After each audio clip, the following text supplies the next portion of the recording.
گھر میں لوگ کیا کرتے ہیں، تحقیق نہیں رہتی تو پریشان آتے ہیں، منہ ڈالتا ہے تو پانی کیا کرنا، تو لوگ فون کیا ہوتے ہیں، لے جاؤ ٹوائلٹ میں لاتا ہوتے، ٹوائلٹ میں کہاں، ڈینش میں نہیں، دھونے کرنے کے لیے استعمال ڈالا بولتے ہیں۔ اب تو خیر ماشاء اللہ ٹاکیاں ہوئے اکثر گھروں میں، مگر آج بھی جس گھروں میں ٹاکیاں نہیں ہیں بکیٹ سے پانی بھر کے رکھتے ہیں، تو کیا کرتے ہیں وہاں پہ وہ پانی ٹاکی میں لے بولتے ہیں۔ جو پانی پینے کے لائق نہ رہا، جو پانی اپنی ذاتی مصرف کے لائق نہ رہا، تو وہ طہارت کے بھی قابل نہ رہا۔ لوگوں کو یہ نہیں معلوم، کیا کرتے ہیں بچے ہاتھ ڈالتے ہیں، کچھ کھیل رہے مٹی میں کر دیتے ہیں، گندے پیشاب میں ہاتھ ڈالا، بچہ کسی مٹی میں ہاتھ پھیلا دیا، لوگ ارے گندا پکڑا، ارے جان دو خود پانی کیا کری، لے آپ ٹوائلٹ ڈال دو، طہارت کا مادہ ہوتا ہے، نہیں آتا وہ پانی، طہارت اس سے نہیں ملتی، طہارت اس سے وہ پانی ناپاک ہوگا نا، گندا ہوگا، تو پانی کو سیدھا ڈینش میں ڈالنا ہے۔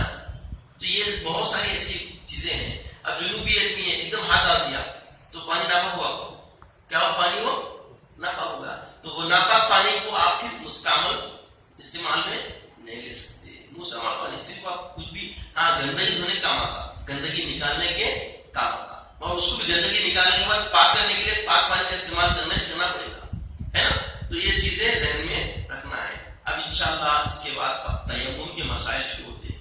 تیمم کیا ہے، تیمم کس کو بولتے ہیں، تو شریعہ شریف میں پاک کرنے والی مٹی یا جنس مٹی پر بشرطِ نیت ہاتھ مار کر، نیت شرط ارادہ کرو، نیت کے ساتھ مار کر چہرہ دونوں ہاتھوں پر مسح کرنے کا نام کیا ہے، تیمم۔ تیمم ایک حرکات و سکنات کا نام ہے۔ تیمم کیا ہے، شرعی طور پہ مخصوص حرکات و سکنات کا نام ہے، اندہ ضرورت کے وقت۔ مثال کے طور پہ اب کسی کو تیمم وضو کی ضرورت ہے، ری خارج ہو گئی، مگر اب پانی کا استعمال اس کے لیے ڈاکٹرز، وہ بھی پیشہ ور اہم ڈاکٹرز، ایسا نہیں بڑے بڑے مشورے ڈالے، ارے بھائی نکو کرو پانی میں آپ کو ہاتھ ڈالو سردی بڑھ جائے گی، بس مشورے رہتے، وہ مشورے نہیں، ڈاکٹر بولنا کہ خطیب صاحب اب پانی میں ہاتھ ڈالے تو یہ بیماری آپ کی متعدی ہو جائے گی، اب متعدی بیماری ہوتی عبادت میں خلل پڑتا، وہاں پہ شریعت کی چھوٹے ایسا شخص کا کرنا تیمم کرنا۔ اب پانی نہیں ہے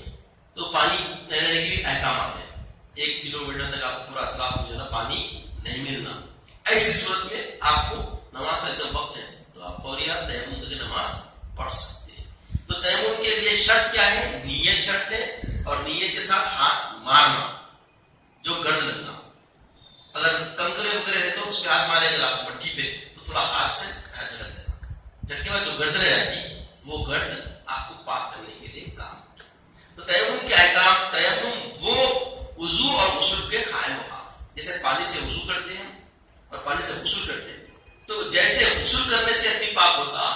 ویسے ہی تیمم سے آدمی پاک ہوتا، جیسے وضو کرنے سے جو ہے نا حدث صغریٰ سے پاک ہوتا، ویسے ہی تیمم کرنے سے حدث صغریٰ سے پاک ہوتا۔ یعنی بے وضو جب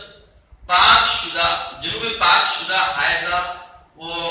نفاسہ کو اگر پانی پر قدرت نہ ہو، پانی پر قدرت نہ ہو مطلب پانی حاضر نہ ہو، حقیقتاً خواہ حکمن، یعنی بنیادی طور پہ اس کو پانی نہیں مل رہا ہو، در حقیقت موجود ہی پانی نہ ہو سرے سے، یا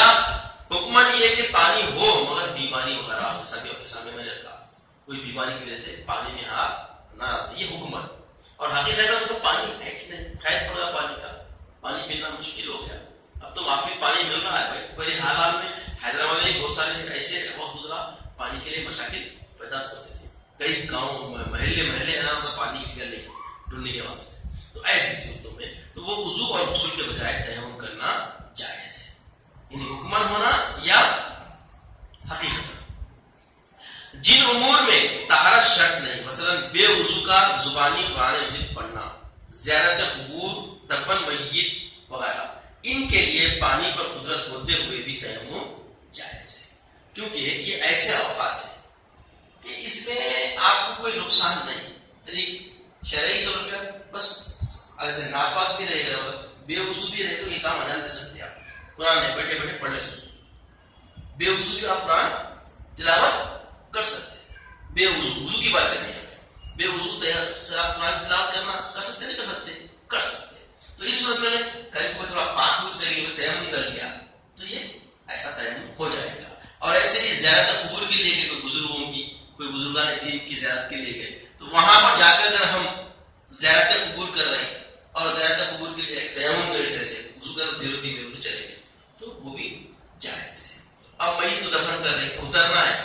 ارے کیا ہے کہ میرے وضو ہے کہ نہیں، چلو تیمم مار لیں گے، آپ اتر کے دفن کریں، یہ بھی جائز ہے۔ ان کے لیے پانی پر قدرت ہوتے ہوئے بھی تیمم جائز ہے۔ جن امور کے لیے وضو کرنا فرض ہے ان کے لیے وضو کا تیمم بھی فرض ہے۔ ابھی کہنا مستحب عمل تھا، یعنی وضو ہے پھر ایک مشکوک تھے آپ تیمم کر لیے، ٹھیک ہے، نہیں وضو رکھتے ہوئے بھی وضو کا شک آیا، وضو کر لے رہے ہیں آپ، گمان ہے غالب کے اوپر، یہاں پہ کیا ہے جو فرض ہے تو آپ کو تیمم کیا کرنا کیا ہے، فرض ہے۔ اب بتایا گیا جن امور کے لیے وضو کرنا فرض ہے ان کے لیے وضو کا تیمم بھی فرض ہے، اور جن کے لیے وضو واجب یا سنت و مستحب ہے ان کے لیے وضو کا تیمم بھی واجب یا سنت و مستحب ہے۔ یہی حال غسل کے تیمم کا بھی ہے۔ اب یہاں جو فرضیت کی چیز کی بات ہے کہ اب وضو کے صفات جو ہم حاصل پڑھے تھے اسی کے لحاظ سے اس میں آپ کو آگے وضاحت کے ساتھ انشاءاللہ صحیح ہونے کی جو تیمم کی شرطیں ہیں اس میں وضاحت آئے۔ اب یہاں بتایا گیا ایک تیمم سے کئی وقت کی نمازیں اور فرض نفل وغیرہ سب ادا ہو سکتی ہے۔ ایک تیمم کر لیے تو پھر ہر وقت نیا تیمم کرنے کی ضرورت ہے، جیسے وضو کر لیے ایک بار آپ تو وضو کے بعد آپ جتنے کام انجام دینا چاہیں دے سکتے ہیں، ویسے ہی ایک تیمم سے تمام فرائض کی ادائیگی آپ آرام سے کر سکتے، نوافل وغیرہ بھی پڑھ سکتے، کوئی اس کا مذائقہ نہیں ہے۔ اس کے بعد پھر بتایا گیا کہ تیمم وقت نماز سے قبل جائز ہے اور وقت کے جانے سے باطل نہیں ہوتا، یعنی ایسا نہیں ہے کہ آپ تیمم کیے تو جیسا معذور کا وضو ہوتا کہ معذور ہونے کی وجہ سے کیا ہے وضو ایک وضو سے نماز مخصوص پڑھ سکتا اور جیسا وقت گزر گیا تو اس کا وضو بھی چلا جاتا، تو تیمم ایسا نہیں ہے، جیسا آپ کا وضو کرنے کا وضو قائم رہتا نا ویسے وضو تیمم بھی قائم ہے، بشرطے کہ معذور نہ ہو، کیونکہ معذور کا تیمم وضو کی طرح وقت کے ساتھ کیا ہوتا باطل ہو جاتا، جیسے سلسلۃ البول کی بیماری ہے، کسی مسلسل پیشاب نکلنے کی بیماری ہے، تو جب بھی نماز کا وقت آئے گا وہ تازہ وضو کر کے نماز پڑھنا ہے، تو وہ نماز پڑھنے تک وضو قائم رہتا، جیسے سارے نماز کے ارکان ختم ہوئے، آپ کی سنتیں ختم ہوئی، وضو کیا ہوتا باطل ہو جاتا، تو تیمم بھی ایسا ہی ہوگا، جو وضو والا نہیں ہے اس کا تیمم قائم رہے گا، جو وضو والا ہے اس کا تیمم کیا ہے وقت کے گزرنے سے ساتھ کیا ہوگا باطل ہو جائے گا۔ تیمم کیا ہوا شخص وضو کیے ہوئے آدمی کی امامت کر سکتا، اب خیال ہوگا خطیب صاحب بیمار ہے، علیل ہے، اب تیمم کرے ہوئے، اب وقت کے کوئی امام صاحب یہاں بیٹھے ہوئے انہوں نے بولے تیمم والے نماز میں پڑھا تھا، ایسا ہوا تھا واضح تھا، کئی کو بول کے تیمم کرے میں وضو کرا ہوا، تو ایسا نہیں ہے، وضو کرے ہوئے شخص پر تیمم کرے ہوا شخص اس کے برابر ہے، اس کے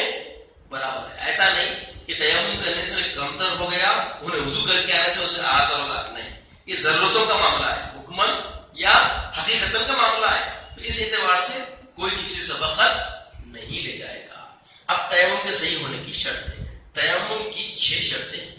کتنی شرطیں بولیے آپ؟ 6 شرطیں۔ پہلی شرط نیت، دوسری شرط مسح کرنا،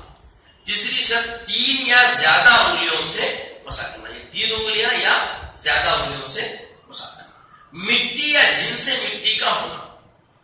جس سے آپ تیمم کر رہے ہیں وہ مٹی ہونا یا مٹی کی جنس۔ اب مٹی کی جنس کیا ہوگی بھائی، تو بولے مٹی میں سے کوئی چونے کی کان نکل گئی، کوئلے کی کان نکل گئی، یا اس کا گرد اڑ کے جو نا گرد کہیں بیٹھ گیا، تو یہ مٹی کی جنس کہلاتی ہے۔ اب اسی طرح بھی بتایا گیا کہ مٹی یا جنس مٹی کا مطہر پاک کرنے والی ہونا، یعنی کوئی ایسے گندگی میں پڑا ہوا مٹی ہے تو وہ مٹی آپ کو کار کرنے لگی، مٹی تو گندی ہے تو یہ پاک کرے گی، تو مٹی بھی کیا ہونا پاک ہونا، مٹی مطہر ہونا،